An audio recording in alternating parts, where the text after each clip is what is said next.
नामदेव जी। इनके बारे में वर्णन मिलता है कि इन्होंने लगभग 27 बार भगवान को प्रत्यक्ष देखा। विट्ठल भगवान को कैसे देखा? आमने सामने, जैसे हम आपको देख रहे हैं और आप हमें देख रहे हैं। ऐसे भक्त नामदेव जी ने विट्ठल भगवान को सामने से देखा, यूं खड़ा। जब भी मन पड़े तो बुला लेते थे, भगवान के साथ बात करते थे। एक दिन संत ज्ञानेश्वर और संत ज्ञानेश्वर की बहन, वो बड़ी भक्ता थी। एक दिन सभी संतों को बुलाया गया और कहा गया, देखो जरा इन संतों में कौन सा संत पक्का है और कौन सा कच्चा है। तो संत ज्ञानेश्वर की बहन, उन्होंने, वो मीटिंग हुई थी गोरा कुम्हार के घर में। गोरा कुम्हार भगवान के बहुत बड़े भक्त थे, जात के कुम्हार थे। काम था घड़ा बनाने का, पर भगवान से इतना प्रेम था कि गोरा कुम्हार को भी विट्ठल भगवान उनके घर पे दर्शन देने आते थे। इस कोटि की भक्त थे श्री गोरा कुम्हार जी। एक दिन गोरा कुम्हार के घर में सभी संतों का जमावड़ा लगा, इकट्ठे हुए उच्च कोटि के संत, जिनमें भक्त नामदेव जी भी थे। और नामदेव जी को दुनिया जानने लगी थी कि उच्च कोटि के भक्त हैं। संत ज्ञानेश्वर जी ने कहा कि जरा देखो कौन कच्चा है पक्का है।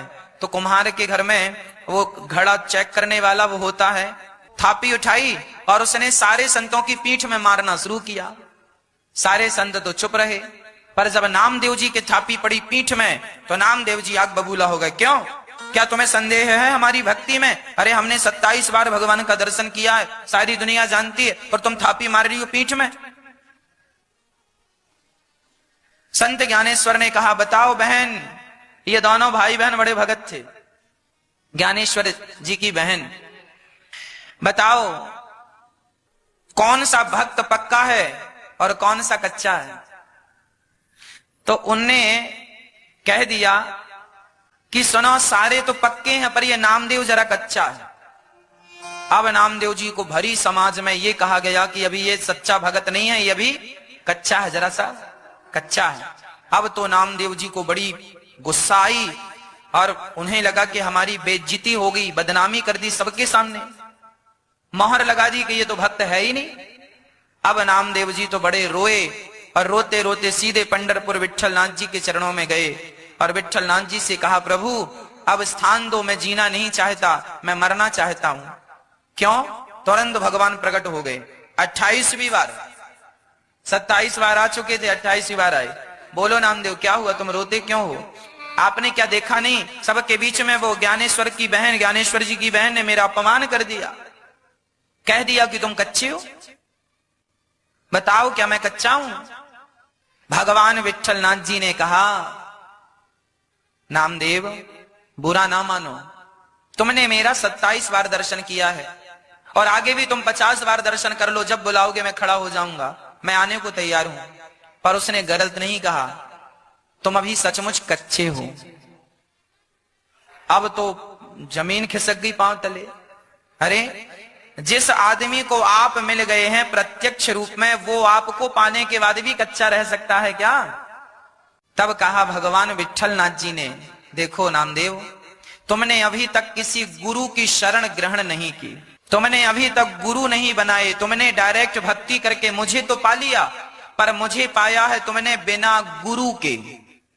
तुम्हारी भक्ति इतनी सच्ची थी कि मैं तुम्हें मिल गया, पर तुमने गुरु नहीं बनाया, इसीलिए अभी तुम्हारी भक्ति जरा सी कच्ची है।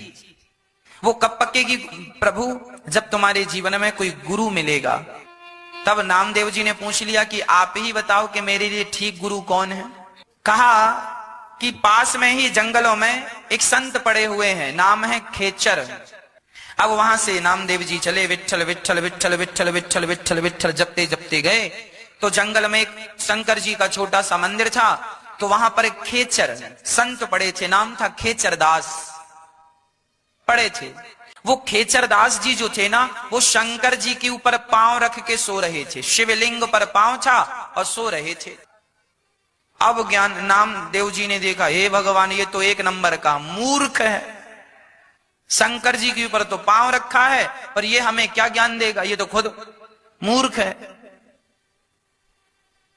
संत नामदेव जी को लगा हो सकता है मैं गलत पते पर आ गया, हो सकता है जंगल में कोई दूसरा, भगवान ने जिनको बताया वो कोई दूसरे ही संत हैं। तो आगे जब निकल के जाने लगे तो आंख बंद किए कि ये खेचरदास जी ने आवाज लगाई, अरे नामदेव यहां आओ।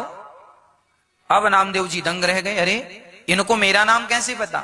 आए, आपको मेरा नाम कैसे पता? अरे बेटा तुम्हें कौन नहीं जानता, विट्ठलनाथ जी ने भेजा है ना। अब तो और दंग, इन्हें कैसे पता कि विट्ठलनाथ जी ने भेजा है? अब समझ गए कि कुछ गड़बड़ है।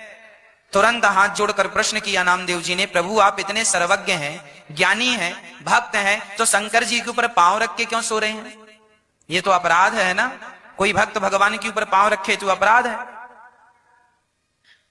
तब संत ने कहा, देखिए गुरु क्या सिखाना चाहता है अपने शिष्य को।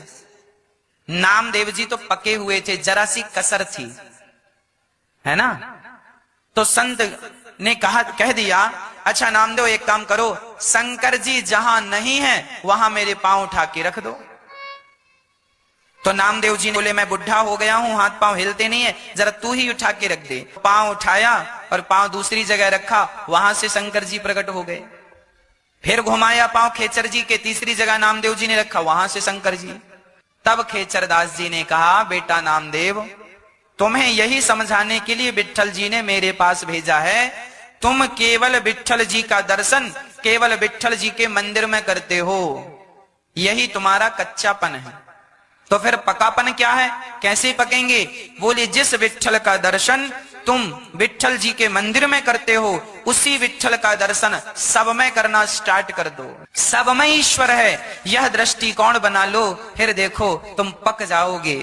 अब की बार खेचर के ज्ञान से नामदेव जी इतने प्रभावित भये कि उन्होंने उसी जंगल में कुटिया बनाई और बड़े प्रेम से रोटी बनाते और खाते। एक दिन उनकी रोटी ना कुत्ता मुंह पे दबा के भागा, तो नामदेव जी घी की कटोरी लेके दौड़ पड़े। अरे प्रभु जी रुक जाओ, अरे प्रभु जी रुक जाओ, क्या हुआ क्या हुआ?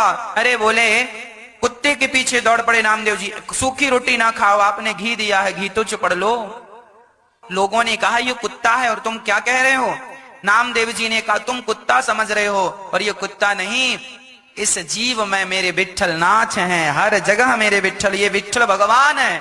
और जब ये भाव से विट्ठल नाथ पुकारा तो तुरंत कुत्ते से भगवान विट्ठल नाथ जी प्रकट हो गए और प्रकट होकर भक्त को हृदय से लगा के कहा अब तुम पक गए हो।